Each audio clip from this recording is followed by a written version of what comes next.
আজকে মাস্টার মোহাম্মদ স্যারের 11তম স্মরণ সভায় সম্মানিত সভাপতি, উপস্থিত গাছুয়া এক একাডেমির প্রাক্তন কৃতি ছাত্রবৃন্দ, আমি কারো নাম বলতেছি না, সরি, মাফ করবেন, যেহেতু উপস্থাপক আমাকে সংক্ষিপ্ত আকারে বলার জন্য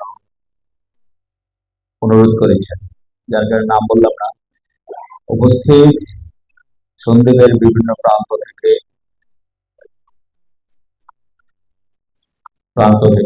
আগত এবং উপস্থিত প্রিয় ছাত্রছাত্রী, মানে প্রাক্তন ছাত্রছাত্রীবৃন্দ, আসসালামু আলাইকুম ওয়া রাহমাতুল্লাহি ওয়া বারাকাতুহু।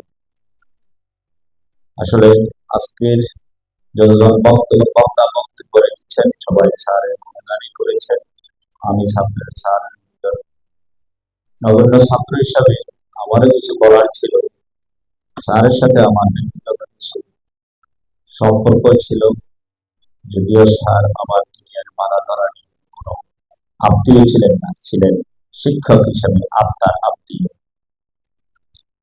তারপরেও সব না বললেও আমি একটা কথা বলবো, আসলে ওনাকে আমরা কখনো নামে চিনি, আমি বলি আমরা বলতাম একটা হেড স্যার, ওনাকে আমরা সবাই হেড স্যার হিসেবে চিনি। হেড স্যার একজনই, যিনি ছিলেন মাস্টার মোয়াজ্জেম হোসেন, অনেক হাজার হাজার ছাত্রের উদ্ভাবক, বিজ্ঞানী বললে ভুল হবে, উদ্ভাবক। উনি ছাত্রদের সুপ্ত প্রতিভাকে কিভাবে বের করতেন সেটা, যারা আজকে ওনার অনেক কৃতি ছাত্র যার যার সহ উদ্ভাসিত এবং স্ব পদে কৃতিত্ব সহকারে দায়িত্ব পালন করছেন, ওনারাই বলবেন। ওই যে আমি কিছুক্ষণ আগে সম্ভবত সরকারি কমার্স কলেজে সম্মানিত অধ্যক্ষ সাহেব যে কথা বলেছিলেন যে লেখাপড়া ছেড়ে দিয়েছিলেন, স্যারের কল্যাণে উনি শিক্ষা ক্যাডারে বিসিএস প্রাপ্ত হয়ে আবার শিক্ষকতার পেশায় মতো মহান পেশায় নিজেকে নিয়োজিত রেখে উনিও মানব করার কারিগর হিসাবে অবদান রেখেছেন। আসলে হেড স্যার একজনই, বারবার বলতে পারি, আমি আমার ব্যক্তিগত কোন স্মৃতির সাথে জড়াবো না আজকে। তারপরেও আমাকে যে সময়টুকু দিয়েছেন তার জন্য ধন্যবাদ। আমি আসলে খুব বলবো কঠিন সময়ে একদম ক্ষুদ্র স্যারের ছাত্র হিসেবে যে দায়িত্বটা পেয়েছি, যে দায়িত্বের প্রতি আপনারা আস্থা এবং ভালোবাসা যে অভিনন্দন রেখেছেন, আমি মনে করি ওইটাই আমার দায়িত্ব। আপনারা যে আস্থা রেখেছেন সেটাই আমার দায়িত্ব, সভাপতিটা আমার দায়িত্ব নয়। দায়িত্ব হলো আপনারা যেভাবে আজকে সভাপতি হিসাবে সম্বোধন করেছেন ওটাই দায়িত্ব। তারপরে আমি আরো বেশি আশা করেছিলাম আমার সামনে আমার প্রিয় শ্রদ্ধেয় বড় ভাই চিরাং বন্দর কর্তৃপক্ষের প্রধান হিসাব রক্ষক কর্মকর্তা রবীন্দ্রনাথ ভাই এবং অনেক আরো নাম বলবো না, বিশেষ করে বলতে গেলে অনেকের নাম বলতে হয়, মাফ করার রিপন ভাই এবং আমাদের ম্যানেজার বরান ভাই, অনেকে স্মৃতিচারণ করেছেন। তা আমি ভাবছিলাম হয়তো আপনাদের পরামর্শ আমার স্কুল পরিচালনার ক্ষেত্রে পথ ও পাথেয় হিসাবে আমি একটা নির্দেশনা পাবো। আসলে আমি অনেকটা আশাহত হয়েছি, আমি তেমন একটা ভালো পরামর্শ পাইনি। যাক, আজকে দেন নাই, আমি আশা করবো ভবিষ্যতে আপনারা আমাকে, আমি আপনাদের ছোট ভাই, এখানে যারা মঞ্চ উপস্থিত আছেন মনে হয় মজিদ ছাড়া সবাই আমার সিনিয়র, আমি আপনাদের সর্বকনিষ্ঠ একজন প্রাক্তন ছাত্র হিসাবে স্কুলের দায়িত্ব নিয়েছি। আপনারা যদি আমাকে সুপরামর্শ দেন, অবশ্যই আপনাদের সুপরামর্শ নিয়ে আজকে যে স্কুল যে খাদের কিনারায় অবস্থান করছে, এই খাদের কিনার থেকে উঠানোর জন্য আপনাদের মেধা, অভিজ্ঞতা আমার মাধ্যমে প্রয়োগ করুন। যদি যদিও দায়িত্ব একটা ছোট্ট জিনিস, এই দায়িত্বটাকে আমি যদি পরিপূর্ণ করে পালন করতে চাই, আমি একজন ব্যক্তি কিছুই না, এটা একটা প্রতিষ্ঠান। গাছুয়া একাডেমিতে আবেগের স্থান। আমি এখানে আমার অনেক প্রিয় সাবেক ছাত্ররা রয়েছেন, প্রাক্তন ছাত্র রয়েছেন, সরি ছাত্রী নেই, ছাত্র রয়েছেন, যারা ফেসবুকে আমাকে অনেকে অভিনন্দন জানিয়েছেন। আমি বেশ কয়েকদিন মনে হয় অভিনন্দনের বন্যায় বেশি ছিলাম, যারা অভিনন্দন জানিয়েছেন। আমি মনে করি আপনাদের এই অভিনন্দন আমার ভবিষ্যতে স্কুল পরিচালনার ক্ষেত্রে পথ ও পাথেয় হিসাবে থাকবে সরকার। যাই হোক, পরিশেষে আমি একটা কথা বলবো, অনেকে রাজনীতির কথা বলেছেন যে রাজনীতির কারণে, হ্যাঁ ঠিক আছে, আপনার সাথে আমি সম্পূর্ণ একমত।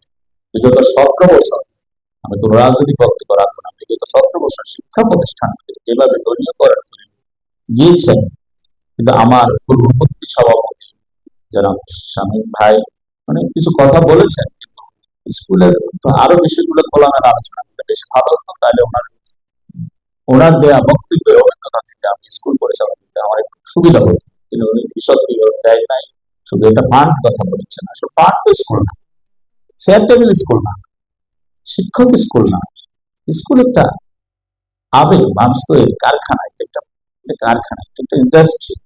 এই ইন্ডাস্ট্রি পরিচালনার ক্ষেত্রে পূর্ববর্তী সভাপতিরা যেভাবে আমাকে নির্দেশনা দিলেন, হয়তো ওনাদের যেটা ঘাটতি ছিল, আমি ওনাদের পরামর্শের মাধ্যমে ওই ঘাটতিটা পূরণ করার চেষ্টা করবো ইনশাআল্লাহ।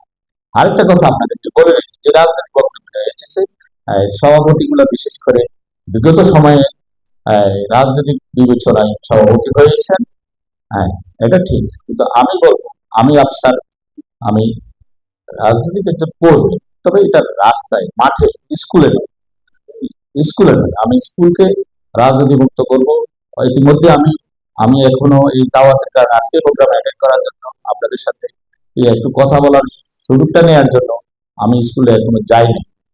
আমার হেডমাস্টার কিছুক্ষণ আগে ফোন দিয়েছেন, রোববার আমাকে ওনারা স্কুলে দাওয়াত দিয়েছেন, আমি যাবো।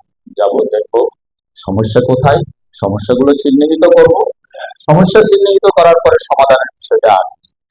তো আপনারা সেই বিষয়টা আমাকে আহ, দৃষ্টি সুদৃষ্টিতে রাখবেন। আরেকটা বিষয়, এখন সোশ্যাল মিডিয়া মানে সামাজিক যোগাযোগ মাধ্যমে অনেকগুলো কাল্পনিক উদ্ভট তথ্য ঘাটতি দিয়ে কিছু ফেসবুকে প্রপাগান্ডা ছড়ায়। বিশেষ করে আপনাদের কাছে আমার তো অনুরোধ, ফেসবুক এটা এটা অনেকটা কাল্পনিক, কারো কাছে শুনলো সাথে সাথে এই নিউজটা কাভার করে দিল, বা এটা একটা সহজ মাধ্যম।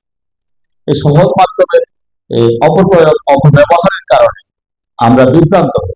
বিশেষ করে ওই যে কোন একটা বছরে আমি ভুলে গেছি, কোন একটা বক্তা যে ভদ্র স্যারের সাথে যে একজন ছাত্রের যে অসৌজন্যমূলক আচরণ করেছে, ওই বিষয়টা আমি ঈষৎ কিঞ্চিত একটু খবর নিয়েছি, তারপরে তখন আমার দায়িত্ব ছিল না, এখন যেহেতু দায়িত্ব কাঁধে পড়েছে, বিষয়টা আমি আপনাদেরকে কথা দিচ্ছি, আমি নিজেই কোনো মাধ্যম নই, সকল পক্ষ ডেকে আমি বিষয়টা তদন্ত করে দেখবো। তদন্ত করে দেখার পরে যদি আপনারা আমাকে সুযোগ দেন, আমি কোথায় কিভাবে বললে আপনাদের সুবিধা হবে, আপনারা আমাকে সেই সুযোগটা করে দিবেন। কি সোশ্যাল মিডিয়ায় দেবো, নাকি আপনারা কোনো এইভাবে প্রোগ্রাম করলে স্কুলের উন্নয়ন, অগ্রগতি, আমি কি করতে পেরেছি, কি করতে পারি নাই, এগুলোর স্বচ্ছতার জন্য আপনারা যেভাবে বলবেন, আমি সেই পরিসরে আমার বিষয়গুলো উপস্থাপন করতে চাই।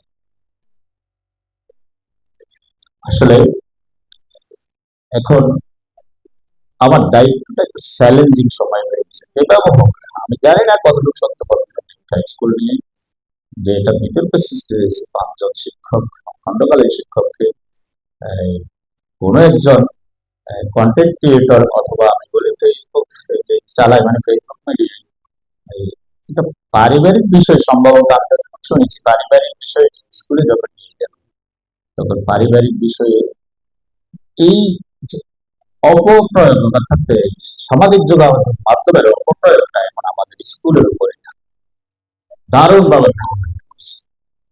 এটা আপনারা একটু দেখবেন, এটা আরেকটু সহজ করলে ভালো হতো।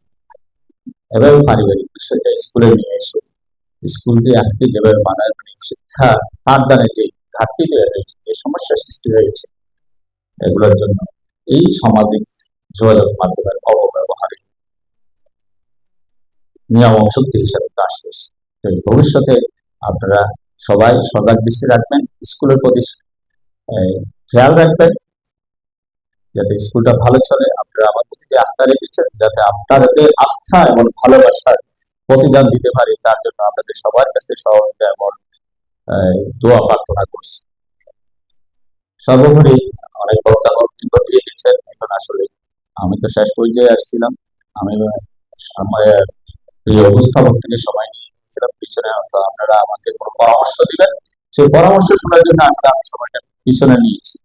আসলে আগে নেওয়া উচিত ছিল, তাহলে আর কিছু কথা বলতে পারতাম। তো ব্যক্তিগতভাবে আমি স্যারের কোনো স্মৃতিচারণা না করে স্যারের প্রতি গভীর শ্রদ্ধা এবং ভালোবাসা, স্যারের